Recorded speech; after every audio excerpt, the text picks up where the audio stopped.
Hey, welcome to Watch Your Six, and I'm Jason Edwards, your host. Nice to have you back. Before we get into our discussion today, I thought it'd be really important to talk a little bit about something that we're seeing, as you know, a buzzword, AI. AI, or artificial intelligence, is everywhere. There is AI for almost anything. AI for recipes, AI is for medical, AI for fixing items. And what we have found is AI has started to work itself into the financial sector. But we thought it was really important for you to understand that there are concerns when it comes to AI, and specifically having AI help you when it comes to your investments. Why? Well, first and foremost, remember, AI is really just a starting point. It's just a framework. You're talking to an inanimate object that really doesn't know anything about your personality, and there are a lot of aspects of you as an individual that can impact your investments. Also remember that AI is generic advice. Not everything affects or benefits everyone. You and I may not like the same type of coffee, even though we both drink coffee. I may like sugar. You may like a little extra milk. We may both eat pizza, but I like this topping. You like that topping. The same thing can be said of AI. When you're talking about AI, you're talking about a generic template that's being created to give you advice. And the caveat with investments that is really critical is an investment decision has a ripple effect. So a good investment decision and a bad investment decision can have the same ripple effect, and that can be magnified. And when you're dealing with something as critical as your money and as your retirement and as your future financial goals, you don't want to leave things to chance. See, the problem we're seeing today is people think that computers are smarter than us, so to speak, or that we're smarter than a computer. And you really have to drill down on that concept. Are individuals candidly smarter than computers? Well, who designed most of the computers? Who designed the technology? We know. And when you're dealing with a certified or a professional financial planner who's got years of experience and has seen all kinds of little snafus and some of the challenges that go along with market corrections, estate issues, tax issues, that is years of experience that allows you to have someone, as we always say, watching your six. But if you go to an AI or an artificial platform, you're talking about a robotic generic template. Now, what's also interesting in AI is AI can actually acknowledge its inabilities. If you ask the question, it'll tell you that. Many times you'll see on the AI, there'll be a disclaimer. We don't profess to be professional. Please check with a professional regarding this particular industry. And why do you think it does that? Well, it acknowledges that that is a challenge for itself. Trying to provide information that is specific in nature and that can be used by all industries is really a unique challenge. So while we think ChatGPT is a great tool and we think those are great things out there that people can use, at the end of the day, we don't think that an AI, and as I always use, brainstorming using AI, can replace the years of experience and knowledge that a human advisor or a planner can provide. So don't be tricked, don't be looped into thinking that you can just go on and Google it via your AI model and get the information you want, and all of a sudden, lo and behold, you'll be successful financially. Always make sure that you have the ability to talk to individuals about things like tax strategy, investment allocation, financial retirement planning, critical cash flow summary issues. Those are all things that you want to get very granular with someone, and then let them do the work. Let them help put together a strategy that would be more effective for you. So AI is a great starting point, but it's far from the ending point. So make sure that you're working with or have access to that financial group of individuals that can help you with those different modalities or different sectors that you're running into. So that was our monologue today. I want to talk a little bit today about education planning or college planning for children. We get a lot of clients ask us and individuals DM us all the time wondering, what's the best way to plan for my child's education fund?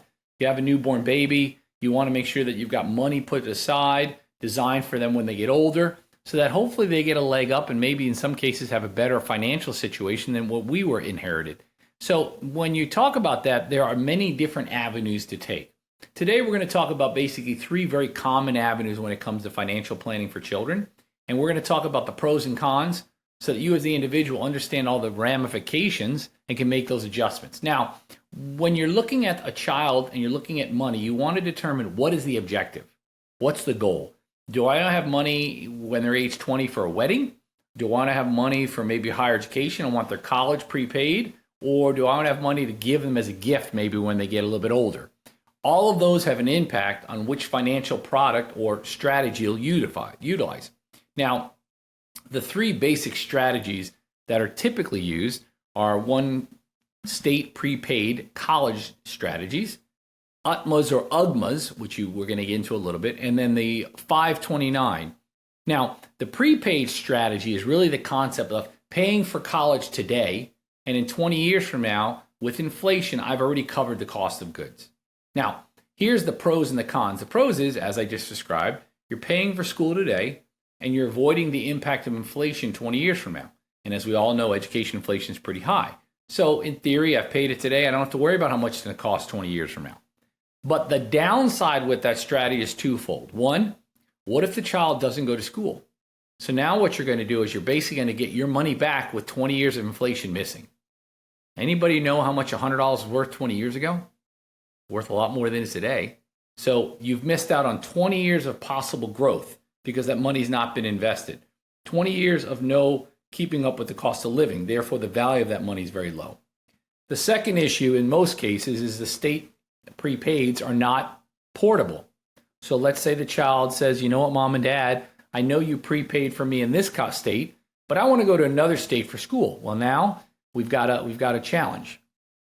We've got a situation where now I don't have the money to cover 4 years of college in the other state. I may get that money back, but there's going to be a huge deficiency.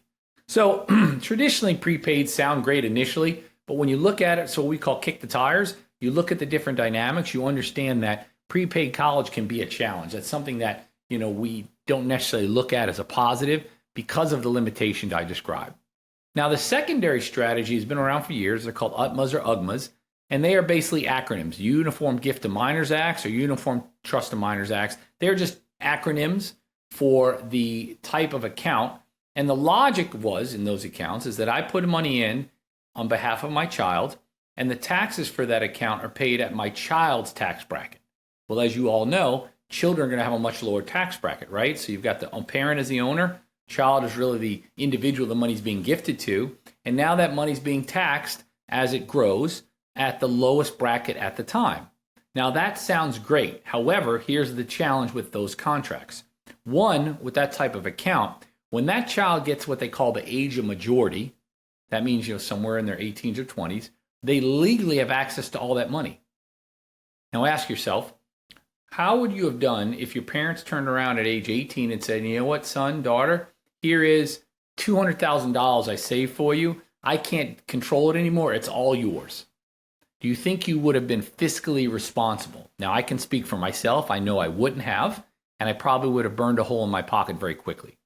So the first thing that is lost with an UTMA or an UGMA is control. The parents put this money aside. They have a designed objective. But then the child gets to a certain age, and all of a sudden now that account is fully functional, and the kid or the minor now has control of the funds, no longer the parent. The second issue is the impact of taxation. We touched on it earlier. While the account is still being taxed at a lower bracket, it's still incurring taxes. And taxes, if you study it, will show you whittle down the growth at any level. So we're talking about 2, 3, 4, maybe 5% of growth being absorbed right off the bat because every year that account is having to pay taxes even on the little amount of funds it makes. So I don't necessarily enjoy that product or that concept, but again, it depends on what you're trying to do. If you're under the minds that you're saying, you know what, I want to create a little bit of wealth, and at age of 20, I want to just give them as a gift. I love my kids. I think they're great. I'm just going to give them as a gift. I don't care what they do with it. Well, maybe the UTMA or the UGMA works for you. But, again, look at all of the pros and cons. And that's what we typically will describe here on Watch Your Six, because we want you to understand exactly what you're getting yourself into and understand some of the things or blind spots that maybe you've missed. Now, the third is a very newer compared to the previous two I described, a newer investment strategy. It's been around a while, but it's called a 529. And that's just IRS code 529. That's all it means. So it is a particular type of investment that is used with the concept of higher education. And the way it's designed is that money is put into account with the premise of a donor and a donee, and those funds are earmarked technically for higher education. Now, while those funds are invested, they're tax sheltered. So that's a big plus. That allows for this account to grow quicker, to grow faster. There is no tax liability associated with that. So that helps mitigate some of that. And in some cases, again, we recommend you talk to your tax counsel. Some of those gifts given to the 529 could be worked against your estate tax. So if you're in a high level estate issue and you're trying to mitigate some tax liability, talk to your tax counsel or CPA on the benefits of gifting to a 529, maybe for your grandkids or your kids. But while that account is growing, as I mentioned, it's tax sheltered. And then when that child gets old enough, the parent still maintains ownership. They can determine where that money is going to be used. So if that money is used for qualifying distributions, which are qualifying triggers, money's being distributed to accounts or bills that are considered qualified by the government, then the money comes out tax-free. That's huge. However, that money still can be used for non-qualified distributions or qualified expenses. And the only difference there is then there would be tax. So you've got this account snowballing, rolling up, not tax sheltered. And then at some point, some of those funds could be used for education or other resources. So it allows you better control. Now, here's another good thing about a 529. Let's say we have 2 or 3 children, and the first child, we put all of our money in a 529. When they get through school, they haven't used it all. Well, now you can move those funds or redesignate another successor, in this case, another child, and those funds can now be used for the second child and the third child. So it allows for what we call a graded or a tiered approach. So again, when you come to educational planning or investment for your children, you want to try to stay away from the good old-fashioned, I just opened a savings account, I put a couple $100 in there. That sounds great on the face value, but the reality of it is you've got other parts that impact it. So we have to look at taxes, transferability, who's going to own the account, what happens to the assets, how the assets are invested, what's the timeline. All of those key components go into it. So that is why you look at the different tactics that are utilized, and those different tactics make a world of difference on the end result. So we hope that the 529 conversation sort of helped you a little bit. When it comes to educational planning, the key component when it comes to your child is first sit down with your spouse and determine what do we want to have happen to the money that we're going to put away for our children. What do we want those funds earmarked for? You know, many people say education right away, but as many of you who are watching have children, you know that some of those kids just don't want to go to school. That's just not their thing. Or maybe they want to go to vocational training, or maybe they want to go into a trade. So then you got to discuss, well, what kind of resources have I put away that would allow for them to be able to live their dream and have the ability for me to fund it maybe partially or fully. So that's why you have to start with writing down what your goal or mission is. And then what you do is you take that goal and mission and you work it into the strategy. You look at the 3 or 4 different pillars, you meet with your financial team, and you determine which strategy works best and which strategy achieves my objectives.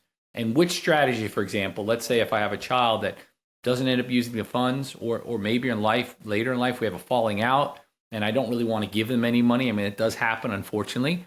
Do I have access to those funds? Can I bring them back to me? Can I bring them back to my estate? Can I then use them or utilize them for my financial objectives? So all of those moving parts are critical when you're talking about financial planning for your children. But I think it is a conversation that is critical when it comes to determining exactly what the best course of action is. And before you commit to something like a prepaid or an UTMA or a 529, you want to know the pros and cons of all those objectives to make sure you're doing the right thing. So we hope that helped you a little bit. Hope it gave some insight. We're going to turn it over to our DMs now. We're going to find out what some of our viewers had to say, and we're going to answer some of those questions. Ready? I started. All right. So welcome back to Watch Your Six. We're going to go to our DMs, and we're going to try to answer some of the questions from our audience. So Grady, what do you have first? With AI marketing algorithms getting better and creating more consistent returns, why should I still trust my money with an advisor? So that's a great question. See, the first thing you have to remember with things like ChatGPT or AI is they're what they call LLMs, which are basically large language models. All they're doing is trying to predict the next word based on the conversation they're having with you. They aren't reasoning. They aren't gathering data. So unlike a financial planner who is actually also under strict regulatory oversight, they have no oversight. They can say or design anything that they think comes to mind based on the conversation you're having. The other big issue is that they also don't know your risk tolerance. They don't know things like your family life. They don't know your income level. They don't know your cash flow summary. They don't know your current asset net worth. That's why, for example, many financial firms realize that over 82%, for example, Morgan Stanley, 82% of Morgan Stanley think that the AI model will never work because there is a fiduciary component that financial algorithms, or as you're saying, the AI algorithm, just don't comprehend. They don't allow for that. The third thing is, remember this: money is both emotional and personal. Always is. Robots have neither of those characteristics. So why would you use a robot? Good question, though. What else do you have for us? Should energy companies be on my radar as much as tech companies? What he's alluding to is the fact that you're going to have so much computer need and these resources where they're going to be running these massive AI programs. There's going to be a huge need for energy to keep these database centers growing, which is why you're seeing the introduction now of nuclear power coming back online. You're seeing the federal government here at the U.S. level starting to push now for alternative energy sources that are reliable. So I would say that energy could be a sector that you want to look at, and more specifically, you want to look at sustainable energy sectors. So what do I mean by that? Well, while alternative energy sectors sound great, and they sound really wonderful as a buzzword, the reality is that technology is not reliable yet. So you've seen places like Texas, when it gets super cold, what happens to the turbines, the wind turbines? Or what happens to solar energy when there's a lot of cloud or hail? So those are things you might want to lean away from right now and look at some of those other sectors, because there will be a massive need for energy in this country as we continue to ramp up the AI model, because that kind of computing does draw a tremendous amount of energy. So that's a great question. What's the next question you got, Grady? This one looks like it's on your credit card Instagram post that you posted a couple of days ago. She says, I've been paying down my credit cards and am used to spending $500 a month on bills, and that's gone now. What should I be doing with that $500 monthly? Should I just add it to my savings account? So that's a great follow-up question to one of our previous discussions. Now, first, what I'd say is, how much is in your savings account? If you look at your savings account, you have 6 months of bills prepaid. And when I say bills, I'm talking about fixed bills, not I want to go on a trip, but your fixed bills, your mortgage, your gas, utility, cell, car, all those good things. If you have 6 months of those bills prepaid sitting in a bank, I would say the rest should start going into a liquid investment account, because you don't want to have too much money sitting in cash, because there is an enemy that you're not aware of, and that's called inflation. If it sits in a bank account, it's slowly being whittled down by inflation. So I would say look at your savings. If there's 6 months there, then you may want to take that $500 and reallocate it to something else, maybe a fully liquid investment account, like a brokerage account to start with, to get your feet wet. But always sit down with your financial planning team and make sure you understand exactly the pros and cons of whatever move you do with that. But congratulations on getting the debt paid down. Good job. I loved your tariff clip. Do you see prices fluctuating in the future, like tariff fear suggested? So we just got an inflation report today, in fact, and it showed that most prices were flat. There really was no increase in pricing. Because there was such a nominal cost and impact of tariffs, what's happening is the exporter and the importer are absorbing that little differential. So the price really hasn't adjusted. So I don't foresee, barring some catastrophic event, a real impact to tariffs at all when it comes to pricing. I think, in fact, the opposite. Eventually, I feel like the Fed is going to probably blink, and they're going to realize that they were caught off guard and they're a little flat-footed. And when they do that, they'll adjust those rates. And now what we're going to see is a tremendous amount of access to capital. So you'll see other sectors where all the prices continue to come down, but you'll see sectors like real estate start to benefit dramatically. Mortgages will become a little bit cheaper. Individuals with loans might be able to refinance. So I really feel like there's a lot of good things coming. There's a tremendous amount of tailwinds. But again, things can change on a dime, as we've learned over the last couple of years. So great questions. Thank you, everyone, for calling in or DMing. We really appreciate it. Remember, please DM via social media or our podcast, because we want to have your questions on the show. So we're thankful for that. We look forward to having you here next week for our next podcast. Thank you for watching Watch Your Six. I'm Jason Edwards. Have a great week.